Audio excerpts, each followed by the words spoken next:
This is all we're going to have tonight. Let's get started, shall we? All right. Chapter 1, the origin of black slavery. There's going to be times when if I use black slavery or something like that, they're probably using the in with the O at the end. So, when in 1492 Columbus, representing the Spanish monarchy, discovered the New World, he set and trained the long and bitter international rivalry over colonial possession, for which, after 4.5 centuries, no solutions has yet been found. Portugal, which had initiated the movement of international expansion, claimed the new territories on the ground that they fell within the scope of the Papal Bulls of 1455, authorizing her to reduce to servitude all infidels peoples. The two powers, to avoid controversies, sought arbitration, and as Catholic, turned to the Pope, a natural and logic step in an age when the universal claim of the papacy were still unchallenged by the individuals and governments. After carefully shifting the rival claim, the Pope issued in 1993 a series of papal bulls which established a line of demarcation between the colonial possessions of the two states.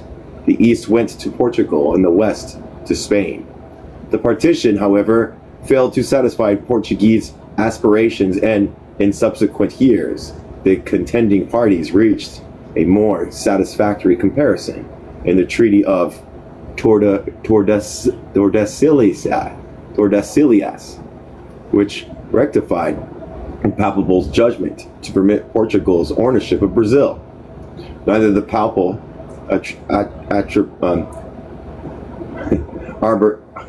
arbitration nor the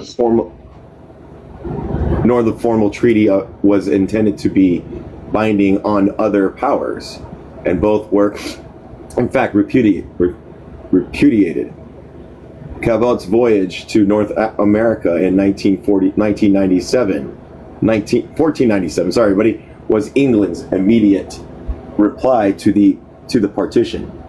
Francois I of France voiced his celebrated protest, quote, "The sun shines for me. As for others, I should very much like to see the clause in Adams will that exclude me from the share of the world." The kings of Denmark refused to accept the Pope's ruling as far as the East Indies were concerned. Sir William Cecil, a famous Elizabethan statesman, denied the Papal Bull's right, quote, "to give and take kingdoms to whomsoever he pleased." In 1580, the English government countered with the principle of effect, occupation as a determinant of sovereignty. Thereafter, in the parlance of the days where there was, quote, "no peace below the line," it was a dispute, in the words of a later governor of Barbados, as to, quote, "whether the King of England or of France shall be monarch in the Caribbean, in the sun." The black people too was to have his place, though it did not ask for it. It was the boiling sun of the sugar, tobacco, and cotton plantations of the New World. According to Adam Smith, the prosperity of the new colony depends upon one simple economic factor, quote, "plenty of good land." The British colony possessions of up to 1776, however, could broadly be divided into two types. The first is the self-sufficient and diversified economy of small farmers, quote, "mere earth scratchers," end quote, as Gibbon Wakefield diversively called them, living on the soil which, as Canada was described in 1840, was, quote, "no lottery with a few exorbitant prizes and a large number of blankets, but a secure and certain investment," end quote. The second type is the colony which has facilitated facilitates for the production of staple articles on a large scale for the export market. In the first category fell the northern colonies of the American mainland. In the second, the mainland tobacco colonies and the large sugar islands of the Caribbean. In colonies of the latter type, as Merville pointed out, land and capital were both useless unless labor could be commanded. Labor, that is, must be constant and must work, or be made to work, in cooperation.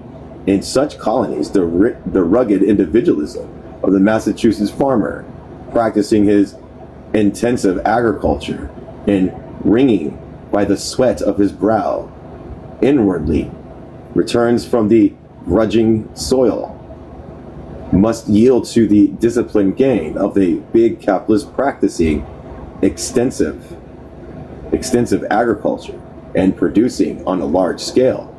Without the compulsion, the laborer would otherwise exercise his natural inclination to work his own land and toil or on his own account. The story is frequently told of the great English capitalist, Mr. Peel, who took 50,000 euros, or that could be pounds. I think that's pounds. And 300 laborers with him to the Swan River colony in Australia. His plan was that his laborers would work for him, as in the old country. When he arrived in Australia, however, where land was plentiful, too plentiful, the laborers preferred to work for themselves as small proprietors, rather than under the capitalists for wages. Australia was not England, and the capitalist was left without a servant to make his bed or fetch him water. For the Caribbean colonies, the solution for this dispersion and, quote, earth scratching was slavery. The lesson of the early history of Georgia is instructive. Prohibited from employing slave labor by trustees who, in some instances themselves, owned slaves in their colonies. The Georgian planters found themselves in the position, as Whitefield phrased it, of people whose legs were tied and were told to walk. So the Georgian magistrate drank toasts, quote, to the one thing needful, slavery, until ban was lifted. Odious resources. Though it might be, as Merivale called it, slavery was an economic institution of the first importance. It had been the basis of Greek economy and had built up the Roman Empire. In modern times, it provided the sugar for the tea and the coffee cups for the Western world.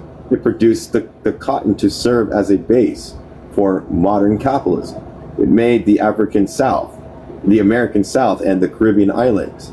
Seen in a historical perspective, it forms a part of that general picture of the harsh treatment and the underprivileged classes, the unsympathetic poor laws, and severe feudal laws, and the indifference with which the rising capitalist class was, quote, beginning to reckon prosperity in terms of pounds sterlings and becoming used to the idea of sacrificing human life to the deity of increased production.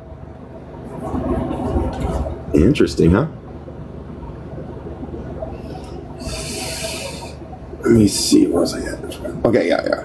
Adam Smith, the intellectual champion of the industrial middle class with his newfound doctrine of freedom, later propagated the argument that it was, in general, pride and love of power in the master that led to slavery, and that in those countries where slaves were employed, free labor would be more profitable. Universal experience demonstrated conclusively that, quote, the work done by slaves, though it appears to cost only their maintenance, is in the end the dearest of any. A person who can acquire no property can have no other interest than to eat as much and to labor as little as possible. Adam Smith thereby treated as an abstract proposition what is a special question of time, place, labor, and soil. The economic superiority of free hired labor over slaves is obvious even to the slave owners. Slave labor is given reluctantly, and it is unskillful. It lacks versatility.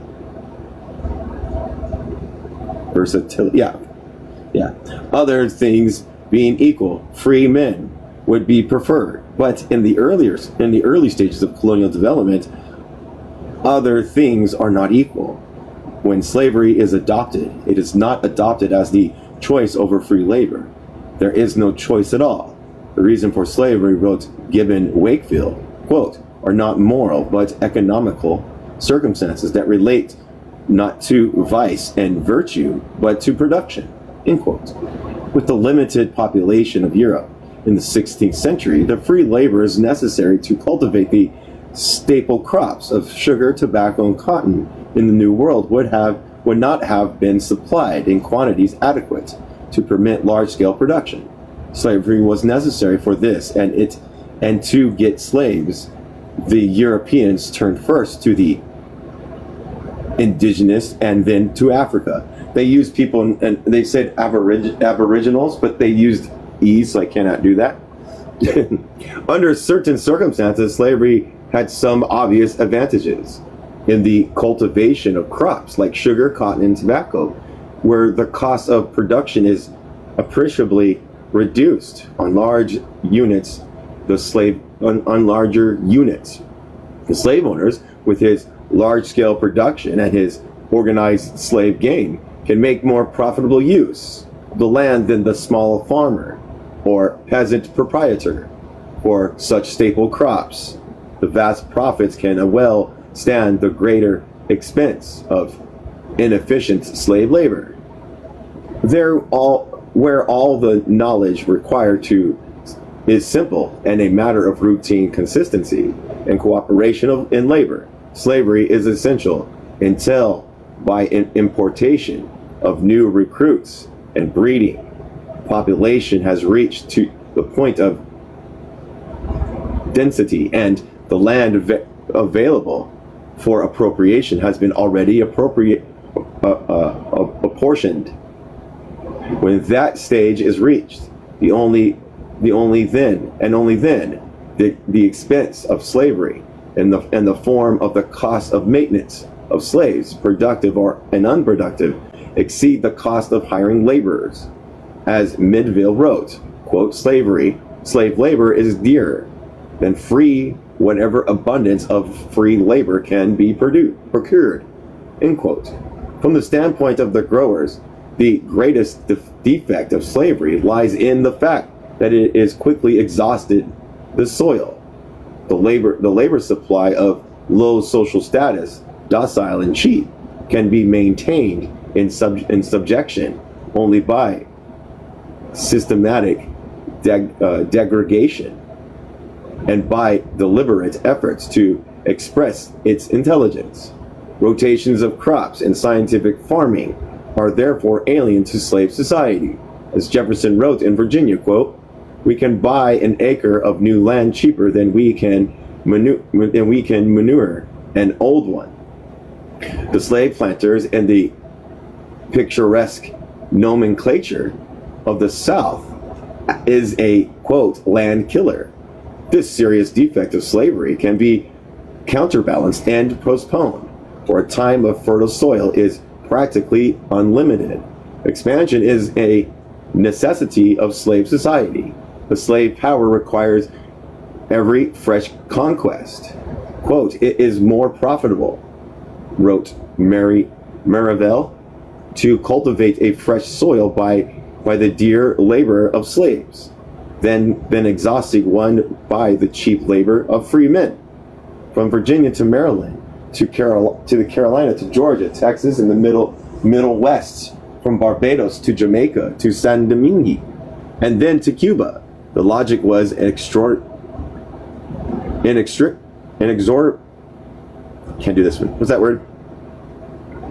Exorable and the same. It was a relay race. The first to start passing the baton, unwilling, we may be sure to another, then limped sadly behind. Slavery in the Caribbean has been too narrowly identified with black people. A racial twist has thereby been given to what is basically an economic phenomenon. Slavery was not born of racism. Rather, racism was the consequence of slavery. Unfree labor in the New World was brown, white, black, and Asian. They used the color. Catholic, Protestant, and pagan. The first instance of slave trading and slave labor developed in the New World involved radically not the black people. Racially. I didn't say usually. No, racially. Okay. Racially, not the black person, but the indigenous person.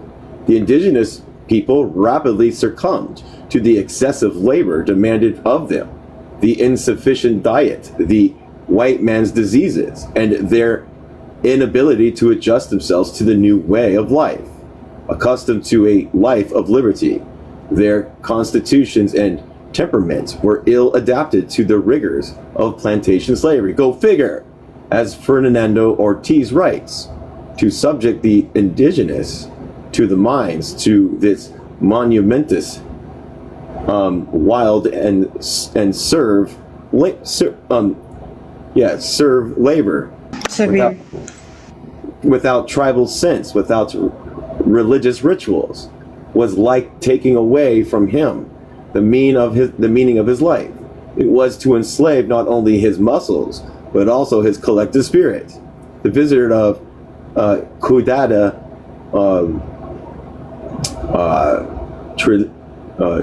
Trujillo, capital of Dominican Republic, the present-day name of half of the islands formerly called Hispaniola, will see a statue of Columbus with the figure of an indigenous woman gratefully writing. So reads the caption, the name of the discoverer. The story is told, on the other hand, of the indigenous chieftain Hatui, who doomed to die for the resistance for resisting the invaders, staunchly refused to accept the Christian faith as the gateway to salvation. When he learned that his executioners to hope to get to heaven, it is far more probable that Huatia, I can't say his name, rather than the anonymous woman, represented contemporary indigenous opinion on their new overlords. England and France in their colonies followed the Spanish practice of enslaving of indigenous people. There was one conspicuous difference. The attempts of the Spanish crown, however, effected to restrict indigenous slavery to those who refused to accept Christianity and to the warlike Caribs on the specious plea that they were cannibals. From the standpoint of the British government, indigenous slavery, unlike later black slavery, was involved vital imperial interests, was a purely colonial matter. As Labir writes, the home government was interested in colonial slave conditions, and legislations only with the African slave trade was involved, since indigenous slavery was never sufficiently extensive to interfere with black slavery, and the slave trade is never received any attention from the home government, and so existed as legal because never declared illegal. But indigenous slavery never was extensive to the British dominions. Balaga, writing for Virginia, says the popular sentiment had never, quote, demanded the subjection of the indigenous race per se, as was practically the case with black people in the first Slave Act of 1661. but only of the portion of it, and that's admittedly a very small portion. In the case of the indigenous, slavery was viewed as of an occasional nature, a preventive penalty, and not as a normal or permanent condition. In the New England colonies, indigenous slavery was unprofitable. For slavery of any kind was unprofitable because it was unsuited to the diversified agriculture of these colonies. In addition, the indigenous slave was inefficient. The Spaniards discovered that one black person was worth 4 indigenous people. A prominent official of Hispaniola insisted in 1518 that, quote, permission be given to bring black people, a race robust for labor, instead of natives, who so weak that they can only be employed in tasks requiring little endurance, such as taking care of maize fields for farmers. The future staple of the New World, sugar and cotton, required strength, which the indigenous lacked, and demanded the robust cotton inward person. As sugar's need of strong mules produced in Louisiana the epithet sugar mules, according to Lumbar, can't say his name, Lubar. Quote, when comparing with sums paid for black people at the same time, place the prices of indigenous slaves are found to have been considerably lower. End quote. The indigenous reservoir too was limited. The African inexhaustibility. Black people therefore were stolen in Africa to work the land stolen from the indigenous in America. The voyage of Prince Henry the Navigator, complemented those of Columbus. West African history became the complement of indigenous people. I'm going to say the immediate successor of the indigenous, however, was not black people, but the poor white. These white servants included a variety of types. Some were indentured servants, so-called because before departure from the homeland, they had signed a contract intended by law, binding them to service for a stipulated time in return for their passage. Still others, known as redemptioners, arranged with the captain of the ship to pay their passage on arrival or within the specific time thereafter. If they did not, they were sold by the captain to the highest bidder. Others were convicts set out by the deliberate policy of the home government to serve for a special period. This immigration was in tune with mercantilist theories of the day, which strongly advocated putting the poor to industrious and useful labor, and favored immigration, voluntary or involuntary, as relieving the poor rates and finding more profitable occupations abroad for idlers and vagrants at home. Indentured servitude, writes C.M. Hare, was called into existence by two different though complementary forces. There was both the positive attraction from the New World and the negative repulsion from the Old. In the state paper delivered by James I in 1606, Bacon emphasized that the immigration England would gain, quote, a double commodity in avoidance of people here and in making use of them there. This temporary service at the onset denote no inferiority or degradation. Many of the servants were memorial tenants, fleeing from irksome restrictions of feudalism, Irishmen seeking freedom from the oppression of landlords and bishops, Germans running away from the devastation of 30 Years' War. They transplanted in their hearts a burning desire for land, an inherent passion for independence. They came to the land of opportunity to be free men, their imaginations powerful, wrought upon the glowing and extravagant descriptions of the home country. It was only later when, in the words of Dr. Williamson, quote, all ideals of the decent colonial society of a better and greater England overseas were swamped in the pursuit of an immediate gain, that the introduction of disreputable elements became a general feature of the indentured service. A regular traffic development in these indentured servants between 1654 and 1685. 10,000 sailed from Bristol alone, chiefly for the Caribbeans and Virginia. In 1683, white servants presented 1/6 of Virginian population. 2/3 of the immigrants to Pennsylvania during the 18th century were white servants. In four years, 25,000 came to Philadelphia alone. It has been estimated that more than 250,000 persons were of this class during the colonial period, and that they probably constituted 1/2 of all English immigrants, and majority going to the middle colonies. As commercial speculation entered the picture, abuses crept in. Kidnapping was encouraged to a great degree and becoming a regular business in such towns as London and Bristol. Adults would be piled with liquor, children enticed with sweet meats.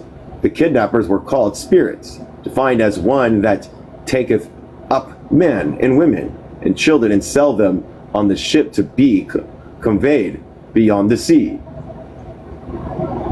The captain of the ship trading to Jamaica would visit the Clerkenwell House of Corrections, plied with drink the girls who had been in prison there as disorderly, and, quote, invited them to go to the Caribbean. The temptation held out to the unwary of the credulous were so attractive that, as the mayor of Bristol complained, husbands were induced to forsake their wives their husbands, and apprentices their masters, while wanted criminals found on the transport ship a refuge from the arms of the law.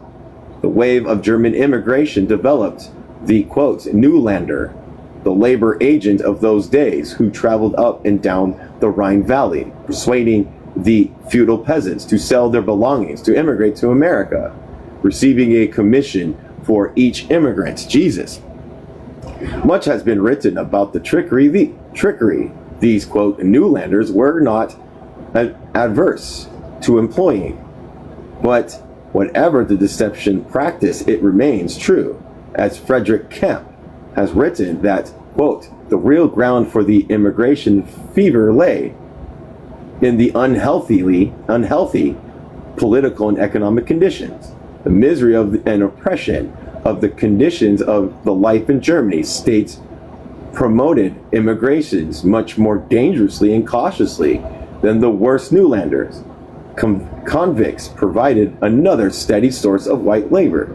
The harsh feudal lands of England recognized their 100 capital crimes. Typical hangings offenses included picking a pocket for more than a shilling, shoplifting to the value of 5 shillings, stealing a horse or a sheep, poaching rabbits on a gentleman's estate.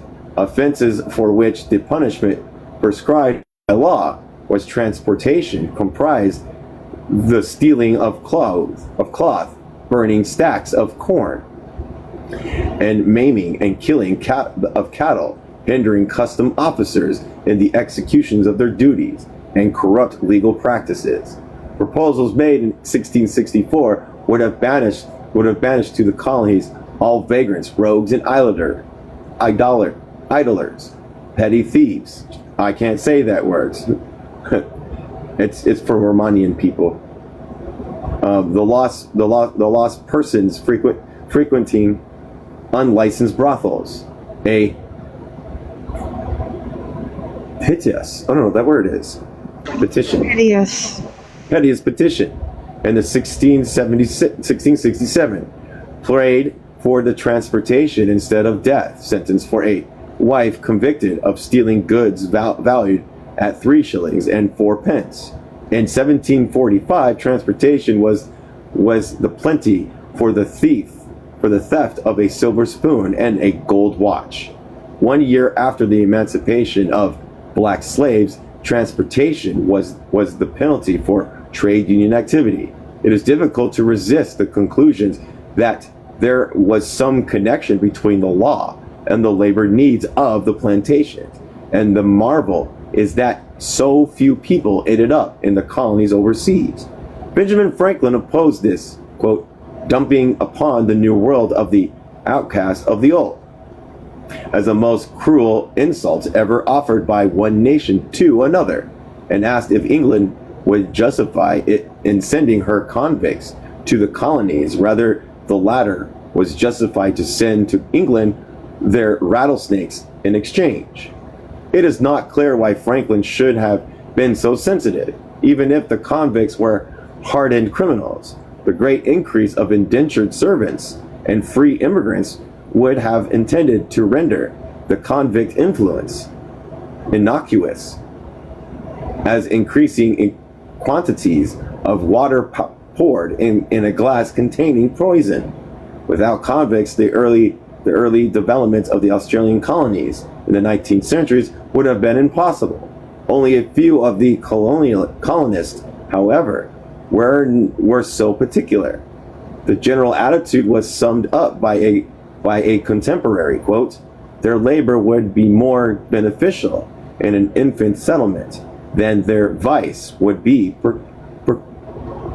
precarious. Pernicious. I think it's pernicious. It's pernicious. I think so too, but I don't know. There was nothing strange about this attitude. The great problem in the new country is the problem of labor. The convict labor, the Maryville has pointed out, was equivalent to a free present by the government to the settlers without burdening the latter with the expense of exportation. The governor of Virginia in 1611 was willing to overcome convicts reprieved from death as, quote, a readied way to furnish us with men, and not always with the worst kind of men. The Caribbean were prepared to accept all the sundry, even the spawn of Newgate and Bridewell, for no gull hinder can be so incorrigible. But there is hope of this conformity here as of his preferment, which some have happily experimented. The political and civil disturbance in England between 1640 and 1740 augmented the supply of white aid for their unorthodox by transportation, mostly to Sugar Islands. Such was the fate of many of Cromwell's Irish prisoners, whom were sent to the Caribbean. So thoroughly was this policy pursued that an active verb was added to the English language. To Barbados, a person, monstrat, became largely an Irish colony, and the Irish brogue, Brogue.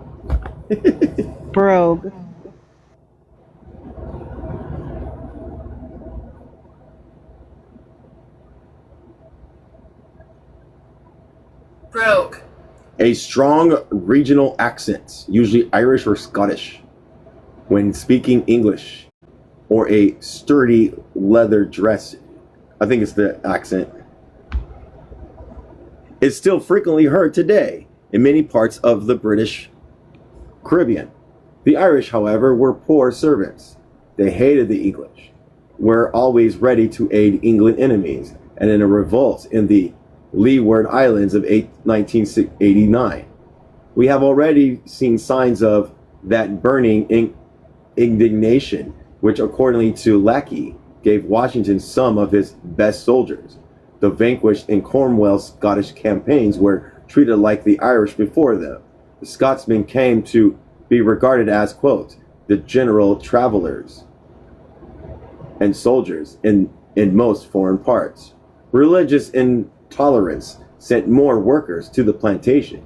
In 1661, Quakers refused to take the oath for the third time were to be transported. In 1664, transportations of any plantation except Virginia or New England, or a fine of £100 were decreed for the third offense, for persons over 16 assembling in groups of 5 or more, under pretense of religion. Many of the Mammoth's adherents were sent to Barbados, with orders to be detained as servants for 10 years. Prisoners were granted to in batches in favorite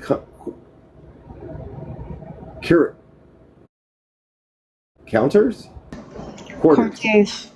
Yeah, who made handsome profits from the traffic in which it is alleged even the Queen shared. A simpler policy was restored to after the Jacobite rising of the 18th century.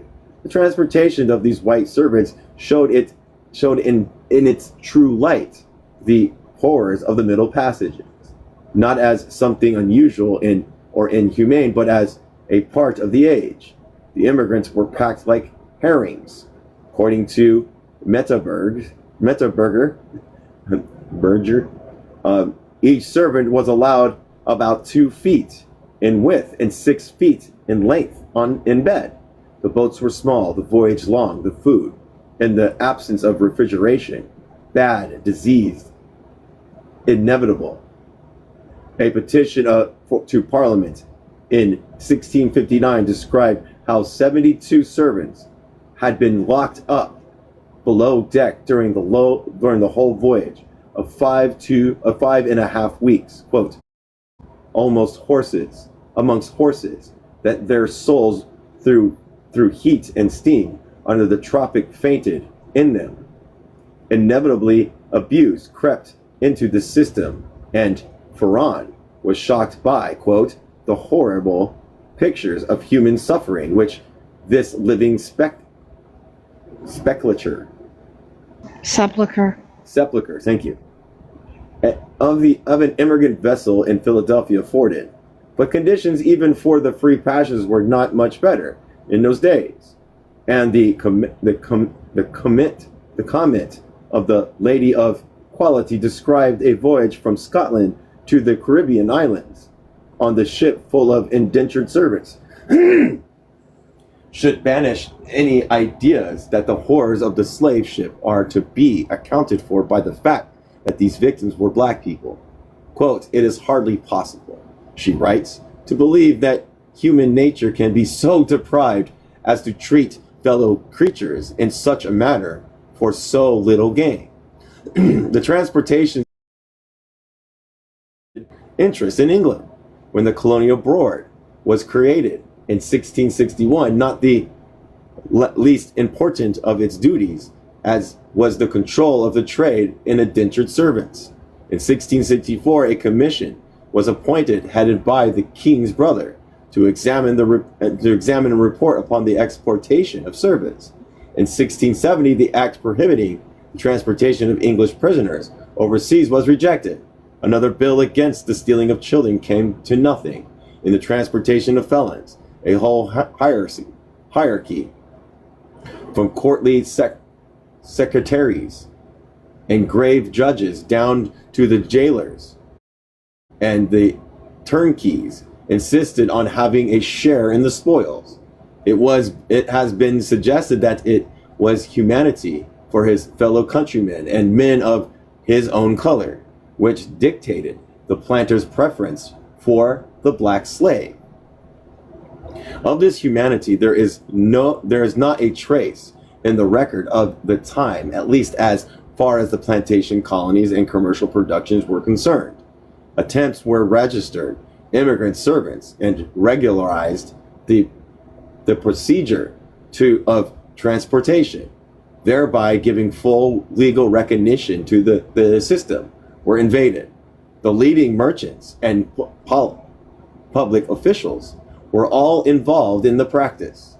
The penalty for man stealing was exposure in the pillory, but no missiles but no missiles from the spectators were tolerated. Such opposition was there, as there was, came from the masses. It was enough to point a finger at a woman in the streets of London, to call her a spirit, to start a riot. This was the situation in England when Jeffreys came to Bristol on his tour from the west to clean up the remnants of Monmouth's rebellion. Jeffreys has been handed down the posterity as a butcher and the tyrannical deputy of the arbitrary king, and his legal visitations is recorded in the textbooks as the bloody assize. They had one redeeming features. Jeffreys vowed that he had come to Bristol with a broom to sweep the clean city, and his wrath fell on the kidnappers who infested the highest municipal offices. The merchants and justices were in the habit of straining the law to increase the number of felons who could be transported to the sugar plantations they owed in the Caribbean. They would terrify petty offenders with the prospects of hanging and then induce them to plead for transportation. Geoffrey turns upon the mayor, complete in secret and furs, scarlet and furs, who was about to sentence a pickpocket to transportation to Jamaica, forced him to the great astonishment of Bristol's worthy citizens to enter the prisoner's dock like a common felon, to plead guilty or not guilty, and hectored him to characteristic language. Quote, "Sir, Mr. Mayor, would I main kidnapper and an old justice of the peace on the bench do not know him." Wow, those are weird words. and old knives. He goes to the tavern, and for a pint of sack, he will bind people's servants to the Caribbean at the tavern. A kidnapping knave. I will have his ears off before I go forth of town. Kidnapper, sir, if it were not in respect of the sword which is over your head, I would send you to Newgate. You kidnap not knave. You are worse than the pickpocket who stands there. I hear the trade of kidnapping is of great request. They can discharge a felon or a traitor, providing they will go to Mr. Elderman's plantation at the Caribbeans. End quote. That dude does not know how to speak. That was weird. I swear to God. The mayor was fined £1,000, but part of the loss of dignity and the fear aroused in their hearts. The merchants lost nothing. Their gains were left inviolate. According to one explanation, Geoffrey's insults were the result of intoxication or wildness. It is not improbable that they were connected with a complete reversal of mercantilist thought on the question of immigration as a result of the internal development of Britain herself. By the end of the 17th century, the stress had shifted from the accumulation of a precarious or precious metals as the aim of national economic policies to the development of industry within the country, the promotion of employment, and the encouragement of exports. The mercantilists argued that the best way to reduce costs and thereby compete with other countries as to pay low wages, which a large population tended to ensure. The fear of overpopulation at the beginning of the 17th century gave way to a fear of underpopulation in the middle of the same century. The essential conditions of colonization, immigration from the home country, now ran counter to the principle that that national interest demanded a large population at home. Sir Joshua Child denied that immigration to America had weakened England, but he was forced to admit that in this view he was in the minority of possibly 1 in 1,000, while he endorsed the general opinion that, quote, whatever tends to be depopulating of a kingdom tends to the impoverishment of it. Jeffrey's usual humanitarianism appeared as strange, and it may be attributed rather to economic than spirituous consideration. His patrons, the royal family, had already given their patronage to the Royal African Company and the black slave trade. For the surplus population needed to people the colonies in the New World, the British had turned to Africa, and by 1680 they already had positive evidence in Barbados that the African was satisfying the necessities of production better than the European because they were enslaving them. It's 3 people. The status of these servants became progressively worse in the plantation colonies. Servitude, originally a free personal relations based on a voluntary contract or a definite period of service, in lieu of transportation and maintenance, tended to pass into a property relation, which asserted a control of varying extent over the bodies and liberties of the person during the service, as if he were a thing. Edis, writing on the eve of the revolution, found the servants groaning beneath a worse than Egyptian bondage, quote unquote. In Maryland, servitude developed into an institution approaching, in some respect, to chattel slavery. Of Pennsylvania, it has been said that, quote, no matter how kindly they may have been treated in particular cases, or how voluntarily they may have entered into relations as a class, and when once bound, indentured servants were temporarily chatteled. On the sugar plantation of Barbados, these servants spent their time, quote, grinding at the mills and attending the furnaces or digging in those scorching islands, having nothing to feed on, notwithstanding their hard labor, but potato roots, nor to drink, but water which with such roots washed in it, besides the bread and tears of their own afflictions, being bought and sold still from the one planters to another, or attached as horses and beasts to the debts of their masters, being whipped at the whipping post as rogues for their master's pleasure, and sleeping in the sights worse than hogs, in stites worse than hogs in England.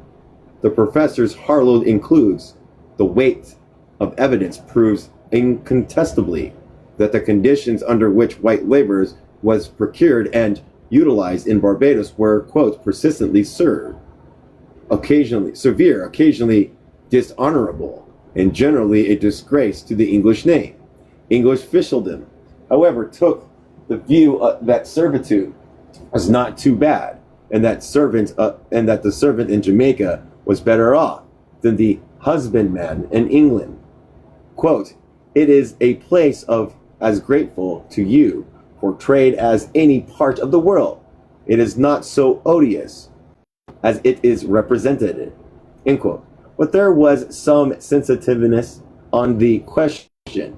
The Lords of Trade and Plantations in 1676 opposed the use of the word servitude as a mark of bondage and slavery and suggested service instead. The institution was not affected by the change. The hope has been expressed that the white servants were spared the lash so deliberately bestowed upon their black comrades. They had no such good fortune. Since they were bound for a limited period, the planters had less interest in their welfare than that of black people, who were perpetual servants. Therefore, quote, the most useful. Oh, this is another word. It is a new word. I do have a problem with what it's saying. I don't agree with it, but that's that. I think black people have always been treated worse. No, they're saying a brief moment, not the whole time. Right, that's what they're saying. They said there, They're white just saying, people were not spared the lash because they were bound for a limited period. So the planter had less interest in their welfare than in that of black people. no, because the So black they people were gave them free labor. They didn't have right. to work So because the that's why black people they were their properties. right, but that's why it's saying that that's why the white people were treated worse. At temporary time. Right, but I don't think that's true. I don't think the white people were ever treated worse. Where's your evidence? Well, just for a temporary time. That's all they're saying. Yeah, but I don't agree with that. I've read. And you're going to have to come up with evidence that goes against it. Don't stand up for slavery, Drew. I'm not standing up for slavery. Don't tell me I'm standing up for slavery. Asha! I don't know if we have any coins for you. So this word is appurtenances. Something minor or subordinate that belongs to a larger, more important main thing. Okay. Of a plantation, Edis found black people, quote, almost in every instance under more comfortable circumstances than the miserable European, over whom the rigid planters exercises an inflexible servitude. The servants who were regarded by the planters as white trash and were bracketed with black people as laborers.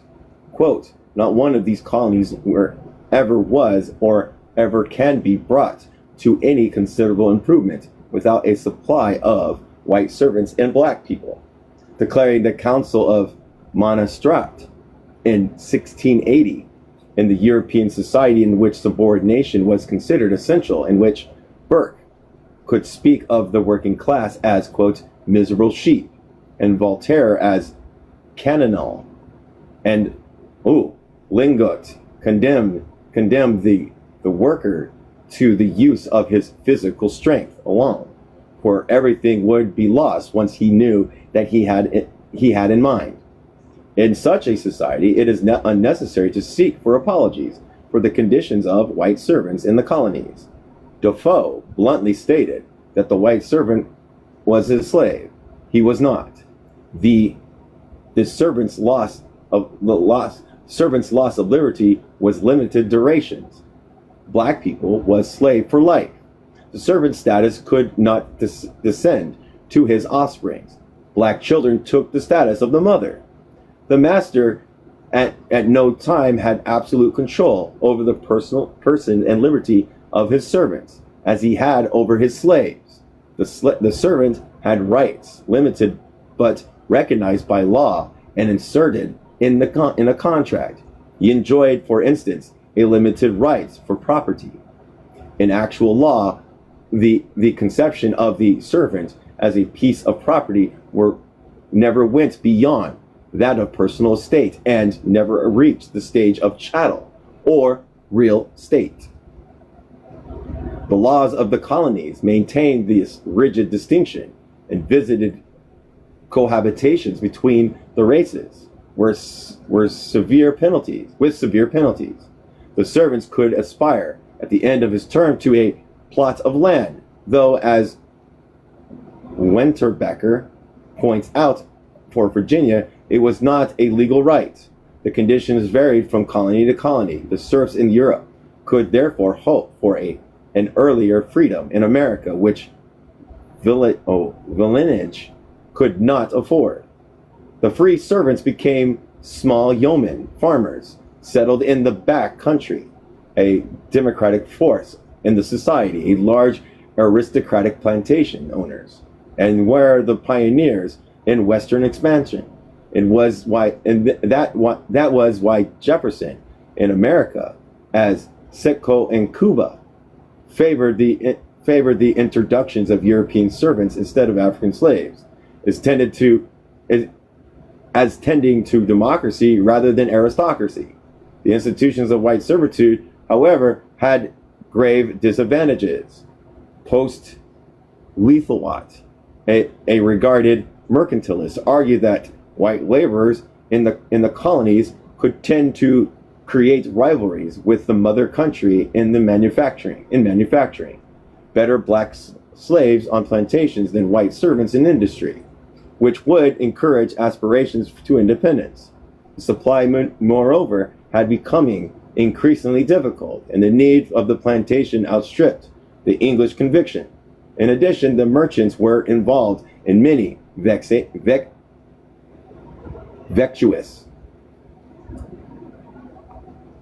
and costly proceeding arising from people signifying their willingness to immigrate, accepting food and clothes in advance, and then suing for unlawful detention.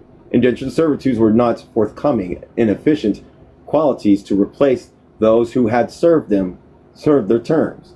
On plantations, escapes was easy for white servants, less easy for black people, who, in it freed, intended to, in self-defense, to stay in his locality where he was well known and less likely to be apprehended as a vagrant or a runaway slave.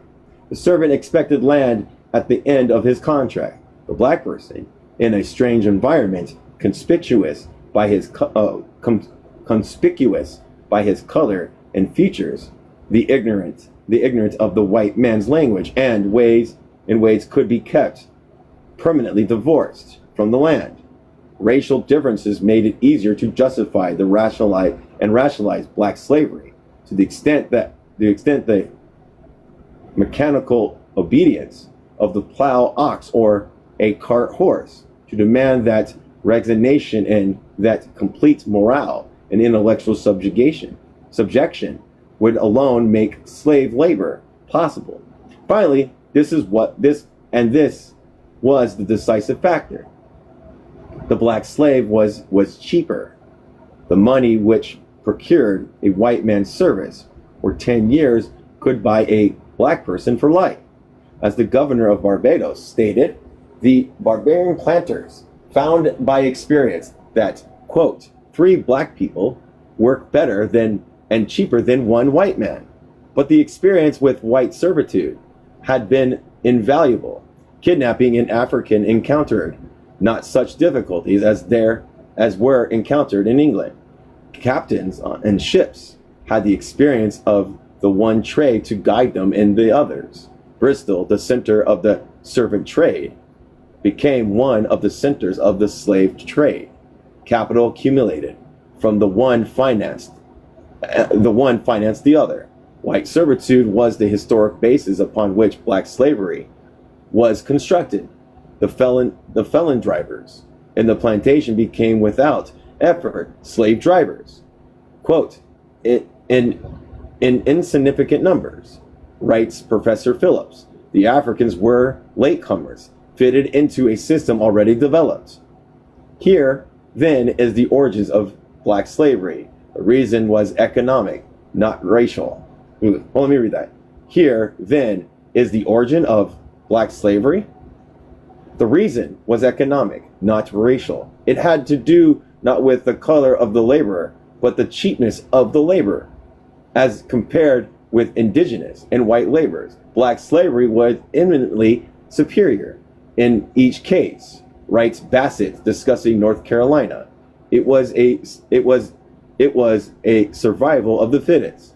Both indigenous slavery and white servitude were to go down before the black man's superior endurance, docility, and labor capacity. The features of the man, his hair, color, indifferent. Is it it's indifference? Intrafis. But look it up. Oh, okay. So they just exchanged the structure. They changed the people within inside the structure. Yeah, I don't agree with the book. Slavery was based, chattel slavery was based on race. I know that. But they utilized that same structure in order to bring upon the black slave. The structure was already presented and made, is what he's saying. And they made it worse for the black slave. is what he's also saying. Okay, any substance such as a paste, powder, gel, or liquid used with a toothbrush to clean and polish teeth. Dentifrice. Sounds like just toothpaste. Doesn't it sound like just toothpaste? Doesn't it sound like just toothpaste? Okay. Maybe. Dentifrice. His subhuman characteristic is widely plead, were only the later rationalization to justify a simple economic fact that the colonies needed labor, and resorted to black labor because it was cheaper and best. This was not a theory, it was a practical conclusion, deduced from the personal experience of the planters. He could have gone to the moon, if necessary, for labor. Africa was nearer than the moon, nearer than the more populous countries of India and China, but their turn was to come. This white servitude is the cardinal importance for an understanding of the development of the New World and the black people placed in that development. It completely explodes the old myth that the whites could not stand the strain of manual labor in the climate of the New World, and that for this reason, and this reason alone, the European powers had recourse to Africans. The argument is quite unattainable. A Mississippi dictum will have it that, quote, only black men and mules can face the sun in July, end quote.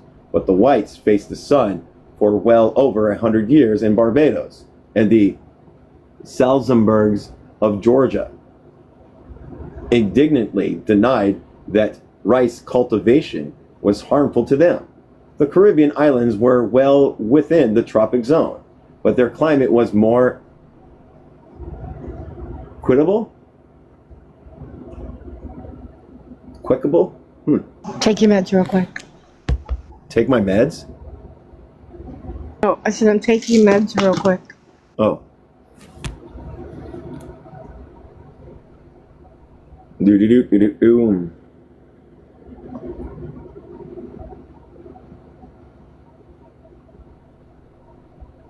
Equitable. It's equitable, but they made me do equitable. They just spelled it differently, I guess. It's weird. Then tropical, and temperatures rarely exceed 80 degrees though it remains uninformed. Uniform. No, uninformed. The whole year around. And they were exposed to the gentle winds from the seas. The unbearable humidity of an August day in some parts of the United States was not equal in the islands. Moreover, only the southern strip, the southern tip of Florida in the United States is actually tropical. Yet black labor flourished in Virginia and in the Carolinas. And southern parts of the United States are not hotter than South Italy or Spain. And de Tocqueville asked why the Europeans could not work there as well as in those two countries. When Whitney invented the cotton gin, it was confidently expected that cotton would be produced by free labor on the small farms, and it was a fact so produced. Where the white farmer was ousted, the enemy was not the climate but the slave plantation. The white farmers moved westward until the expanding plantation sent him on his wanderings again. Writing in 1857, Weston pointed out that labor in the fields of the extreme South and all the heavy outdoor work in New Orleans were performed by whites without any ill consequences. Quote, no part of the continental borders of the Gulf of Mexico, he wrote, and none of the islands which separate it from the oceans need to be abandoned to the barbarism of black slavery. In our own time, we who have witnessed the dispossession of black people by white sharecroppers in the South and the mass immigration of black people from the South to the colder climates of Detroit, New York, Pittsburgh, and other industrial centers of the North can no longer accept the convenient rationalization that black labor was employed on the slave plantation because the climate was rigorous for the constitution of the white man. A constant and steady immigration of poor whites from Spain and Cuba to the very end of Spanish domain characterized Spanish colonial policies. Fernando Ortiz has drawn a striking contrast between the role of tobacco and sugar in the Cuban history. Tobacco was a free white industry, extensively cultivated on small farms. Sugar was a black slave industry, extensively cultivated on large plantations. He further compared the free Cuban tobacco industry with its slave Virginian counterpart.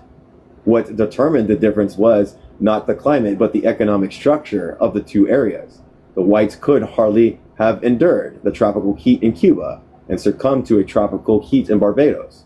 In Puerto Rico, the Jabaro and poor white peasants is still the basic type, demonstrating in the words of Gernefeld Prince how erroneous is the belief that after 3 generations of white men cannot breed in the tropics. Similar white communities have survived in the Caribbean from the earliest settlements right down to our own times in the Dutch Caribbean islands of Saba and St. Martin. For some 60 years, French settlers have lived in St. Thomas, not only as fishermen but as agriculturalists, forming today the, quote, largest single-family farming class in the island. As Dr. Price concludes, quote, it appears that northern whites can retain a fair standard of generations in the trade wind tropics if the location is free from the worst forms of tropical disease, if the economic return is adequate, and if the community is prepared to undertake hard physical work. Over 100 years ago, a number of German immigrants settled in the Seaford, Jamaica. They survived today with no visible signs of deterioration, flatly contradicting the popular belief as to the possibility of survival in the northern whites in the tropics. Wherever, in short, tropical agriculture remains on the small farming basis, whites not only survived but prospered.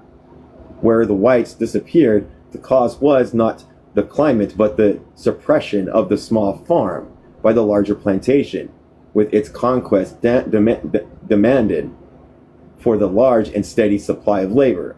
The climatic theory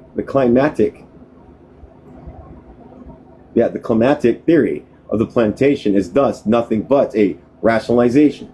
In an excellent essay on this subject, Professor Edgar Thompson wrote, "The plantation is not to be accounted for by the climate.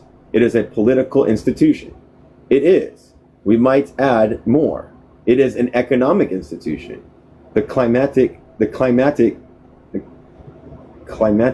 theory is part of an ideology which rationalizes and neutralizes the existing social and economic order, and this everywhere seems to be an order in which there is a race problem." The history of Australia clinches the argument. Nearly half of this island continent lies within the tropical zone. A part of this tropical area, the state of Queensland. The state of Queensland and chief crops is sugar. When the industry began to develop, Austria had a choice of 2 alternatives: black labor or white labor. The Commonwealth began its sugar cultivation in the usual way, with importing black labor from the Pacific Islands. Increasing demands, however, were made for white Australian policies, and in the 20th century, non-white immigration was prohibited. It is irrelevant to consider here that as a result, the cost of the production of Australian sugar is prohibitive, and that the industry is artificial and survives only behind the Chinese wall of Australian autarky. Let's look up that word. Hello, we're not getting any coins, buddy, my friend. We're not getting any coins. As you can see, Ashia's up here and has not got any coins. But hello. Are you still with me, Joe? Autarky. Yep. Yeah. Huh? Absolute sovereignty, unlimited rules, or a government where one person holds all power. Autarky. Autarky. Australia was willing to pay a high price in order to remain a white man's country. Our sole concern here was the question is that this price was paid from the pockets of the Australian consumer and not in the physical degradation? Degeneration of the Australian worker. Labor in the Queensland sugar industry today is wholly white. Queensland, writes H.G. Wilkerson, affords the only example in the world of European colonization in the tropics on an extensive scale. It does more. It shows a large European population doing the whole of the work of its civilization, from the meanest service and the most exacting manual labor to the highest form of intellectualism. To such an extent has science exploded. Superstition that Australian scientists today argue that the only condition on which white men and women can remain healthy in the tropics is that they must engage in hard manual labor, where they have done so, as in Queensland. The more rigorous scientific examination, according to the Australian Medical Congress in 1920, failed to show how organic changes in white residents, which enable them to be distinguished from residents of temperate climates. Real quick, yeah, we're good. Black slavery, thus, had nothing to do with climate. Its origins can be expressed in three words. In the Caribbean, sugar. On the mainland, tobacco and cotton. A change in the economic structure produced a corresponding change in the labor supply. The fundamental fact was, quote, the creation of an inferior social and economic organization of exploiters and exploited. Sugar, tobacco, and cotton required a large plantation and hordes of cheap labor and small farm of the ex-indentured white servant could only possibly serve. Tobacco of the small farmer in Barbados was displaced by the sugar of the large plantation. The rise of the sugar industry in the Caribbean was the signal for a gigantic disposition of a small farmer. Barbados in 1645 had 11,200 small white farmers and 5,680 black slaves. In 1667, there were 745 large plantation owners and 82,023 slaves. In 1645, the island had 18,300 whites fit to bear arms. In 1676, only 8,300. The white farmers were squeezed out. The planters continued to offer inducements to newcomers, but they can no longer offer the main inducement land. Oh, yeah. White servants preferred the other islands where they could hope for land to Barbados, where they were sure there was none. The desperation of the planters proposed legislations which would prevent the landowners from purchasing more land, compelled black people and servants to wear dimity manufactured in Barbados.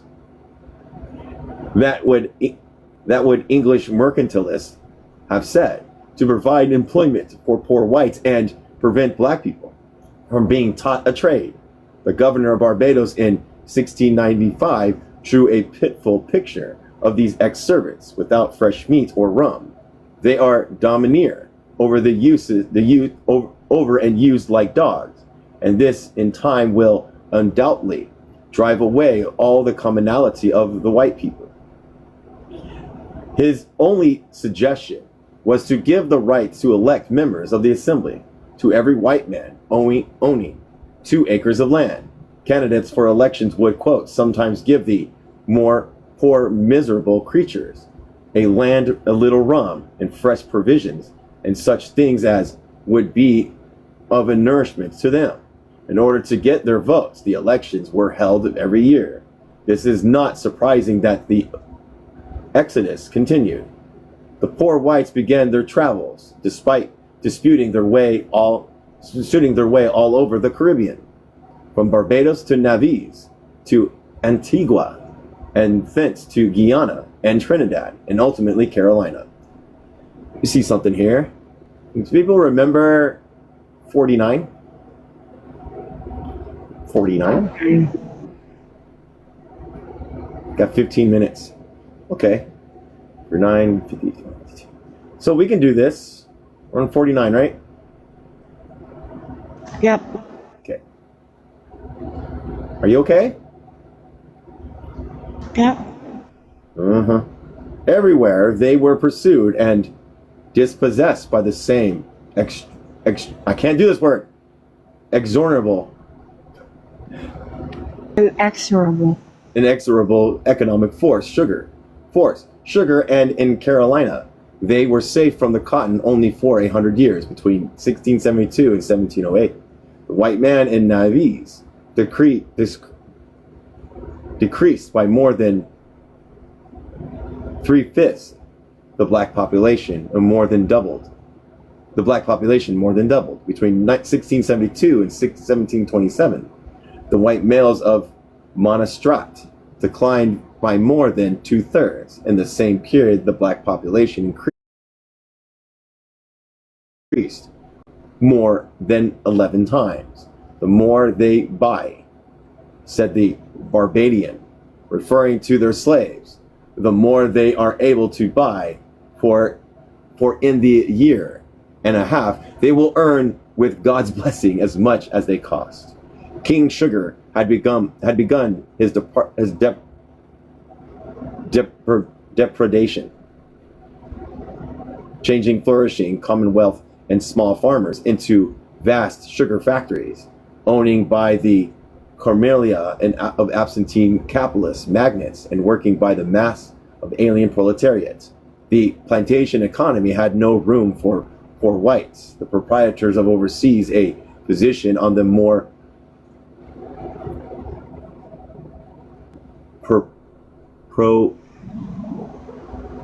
I can't say that word. Prosperous. Oh my God, I couldn't say it. Prosperous plantations, possibly their families. These were significant. Quote, if a state, wrote Weston, could be supposed to be made up of continuous plantations, the white race would be not merely served out, but literally squeezed out. Served out. Yeah, thank you. The resident planters, apprehensive of the growing disproportion between whites and black people, passed deficiency laws to compel absentees under penalty of fines to keep white servants. The absentees preferred to pay the fines. In the Caribbean today, the poor whites survive in the red legs, quote unquote, of Barbados, pallid, weak, and deprived from inbreeding, strong rum, insufficient food, and absence from manual labor. For the Medeville wrote, in a country where black slavery prevails extensively, non-white is industrious. No white is industrious. It was the triumph, not the geographical conditions, as Harlow contends, but of economic. The victims were black people in Africa and the small white farmer. The increase of wealth for the few whites was as phenomenal as the increase of misery for many black people. The Barbados crops in 1650 over a 20-month period were worth over 3 million pounds, about 15 million of modern money. In 1666, Barbados was computed to be 17 times as rich as it had been before the planting of sugar. The building in 1643 were mean. Hold on. With things only for necessity, but in 1666, plate, jewels, and household stuff were estimated at 500,000 pounds, where buildings were very fair and beautiful, and their houses like castles. Their sugar houses and black people's huts show themselves from the sea like so many small towns, each defended by its castle. The price of land skyrocketed. The plantation of 500 acres, which sold for £400 in 1640, fetched £7,000 for a half share in 1648. The estates of one Captain Waterman, comprising 800 acres, had at one time been split up among no less than 40 proprietors. For sugar was and is essentially a capitalist undertaking involving not only agricultural operations but the crude stages of refining as well. The report on the French sugar islands stated that to make 10 hogsheads of sugar required as great an expenditure in beasts and of burdens, mules, and utensils as to make 100. James Knight of Jamaica estimated that it required 400 acres to start a sugar plantation.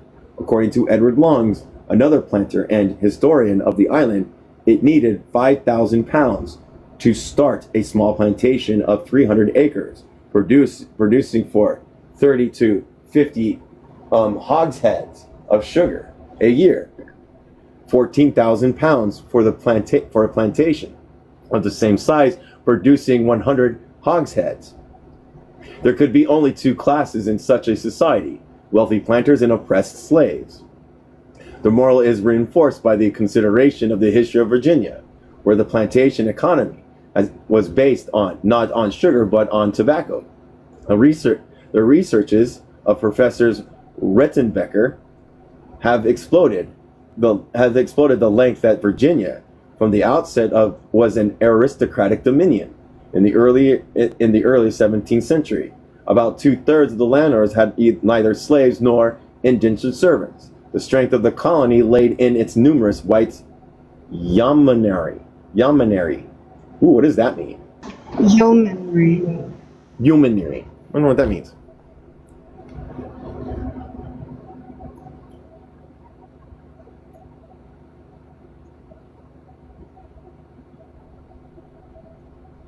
Yeomanry. Yeomanry, a group of small farmers who owned their land. Interesting. Conditions became worse as the market for tobacco was gutted by Spanish competition, and the Virginians demanded in wrath that something be done about, quote, those petty English plantations in the Eastward Islands of the Caribbean, end quote, through which quantities of Spanish tobacco reached England. Nonetheless, though prices continued to fall, the export of Virginia into Maryland increased more than 6 times between 1663 and 1699. The explanation lay in 2 words: black slavery, which cheapened the cost of production. Black slaves, 1/20th of the population in 1670, were 1/4 of in 1730. Slavery, from being an insignificant factor in the economic life of the colony, had become a very foundation upon which it was established. There was still room in Virginia, as there was not in Barbados, for the small farmers, but land was useless to him if he could not compete with slave labor. So the Virginian peasants, like the Barbadians, was squeezed out. Quote, the Virginia, which had formerly been so largely the land of the little farmer, had become the land of masters and slaves. For aught else, there was no room. Okay, cool. The whole future history of the Caribbean is nothing more than a dotting of the I's and the crossing of the T's. It happened earlier in the British and French than in the Spanish islands, where the process was delayed until the advent of the dollar diplomacy of our own time. Under American capital, we have witnessed the transformation of Cuba, Puerto Rico, and Dominican Republic into the huge sugar factories, though the large plantations, especially in Cuba, was not known under the Spanish regime. It was Owned, not unknown. thank you, owned abroad and operated by alien labor on the British Caribbean, West Caribbean pattern. That this process is taking place with free labor and in nominally independent areas, Puerto Rico accepted, helps us to see in its true light the first importation of black slaves labor in the British Caribbean, a phase in the history of the plantation. In the words of the Professor Phillips, the plantation system was, quote, less dependent upon slavery than slavery was dependent on it.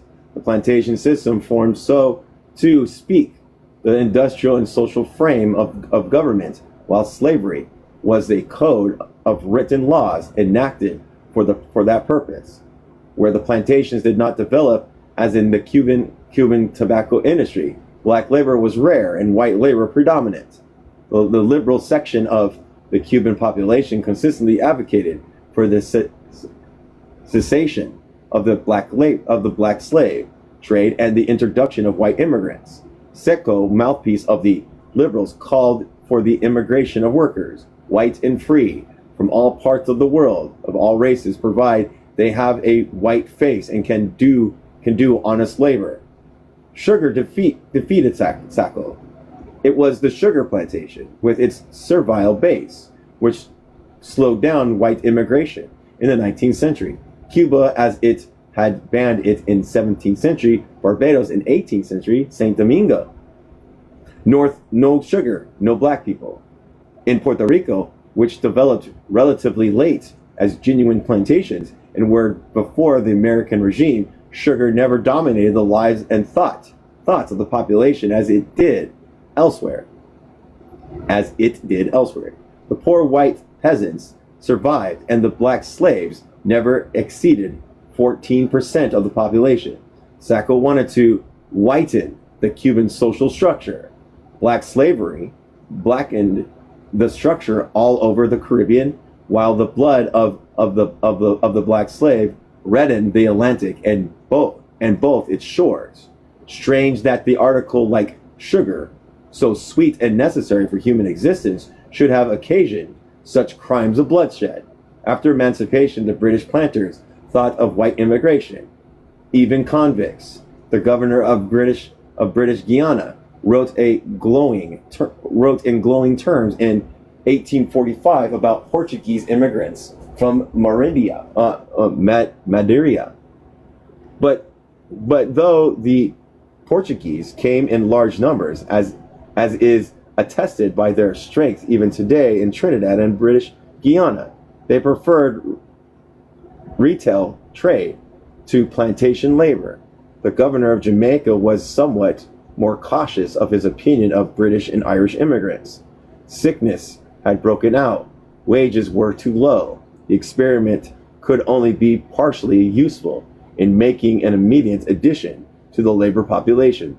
Therefore, the indiscriminate importation was inadvisable.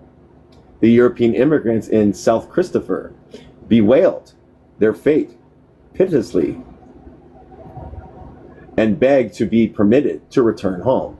There is not the slightest reluctance on the part to continue in the island for an honest. There we go. Okay, this last page, everybody. We're doing good. Livelihood by pleasing our employers, by our industrious labor, if the climate agreed with us. But unfortunately, it did not. And we are much afraid if we continue longer in this injurious hot climate. The Caribbean, death will be the consequence to the principal part of us. It was not the climate which was against the experiment. Slavery had created the precarious tradition that manual labor was the badge of the slave and the sphere of influence of black people. The first thought of the black slave after emancipation was to desert the plantation, where he could and set up for himself where land was available. White Excuse me. plantation owners could hardly have existed in this. What's up? I just wanted to let you know Ethan's stopping by. If your door's open. No, it's You're getting not. your stuff. Okay. White plantation workers could hardly have existed in a society side by side with black peasants. The whites would have prospered if small farmers had been encouraged, but the abolition of slavery did not mean the destruction of the sugar plantation. The emancipations of black people and the inadequacy of the white worker put the sugar planters back to where he had been in the 17th century. He still needed labor. Then he had moved. Still needed labor. Then he had moved from India to white to black. Now deprived. Yeah, my bad. I thought I was talking to people from India. So my fault.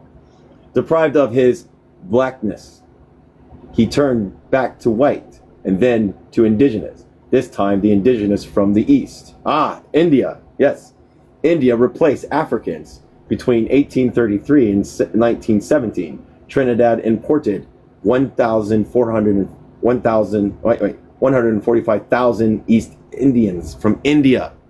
The British Guianas, 238,000.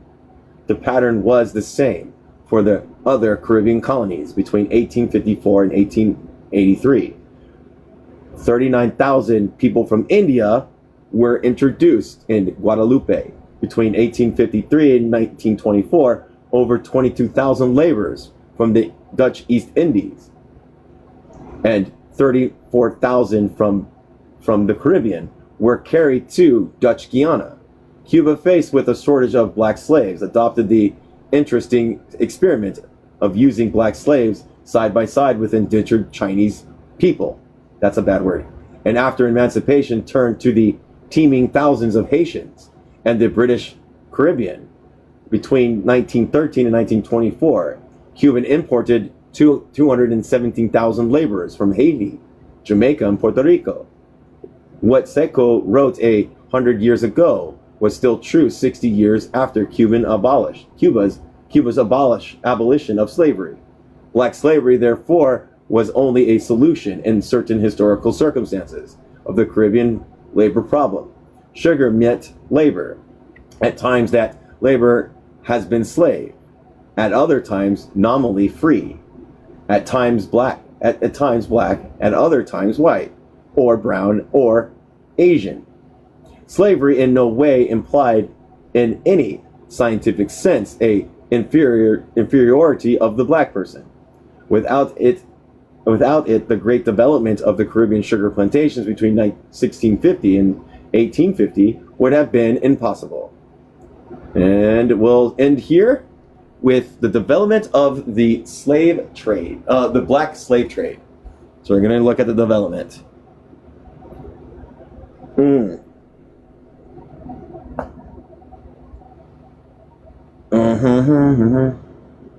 we're stopping on page 53. Why did I remove 53? Add a bookmark. Come on, Andrew. We can do this. There you go. Look at you. Look at you.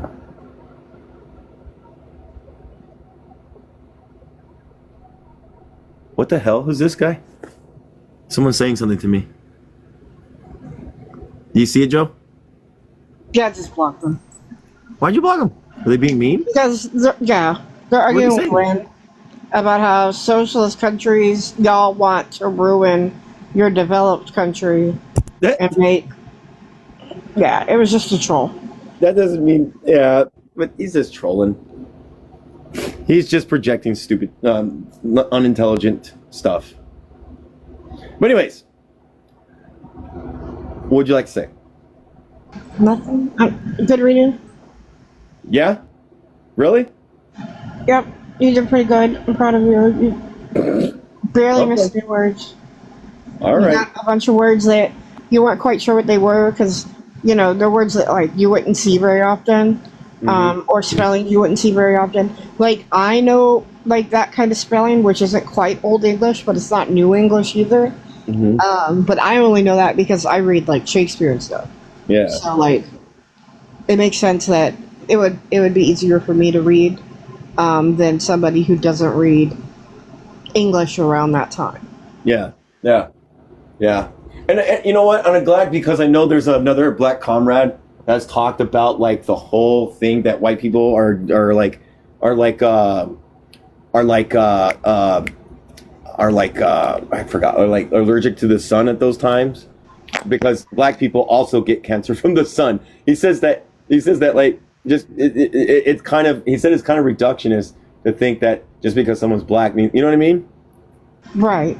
So I right. like that he touched on the climate thing too. That it wasn't about the climate. It was an excuse. It was an excuse. You know what I mean? Because white people just didn't want to do the work. They just didn't want to do the work. It was an excuse to say that, you know what? This is a good reason to say that, you know, we need black people to be our slaves. Yeah. So I like that addressment. That was pretty cool. All right. If you have nothing else to say, I'm going to go ahead and close it out.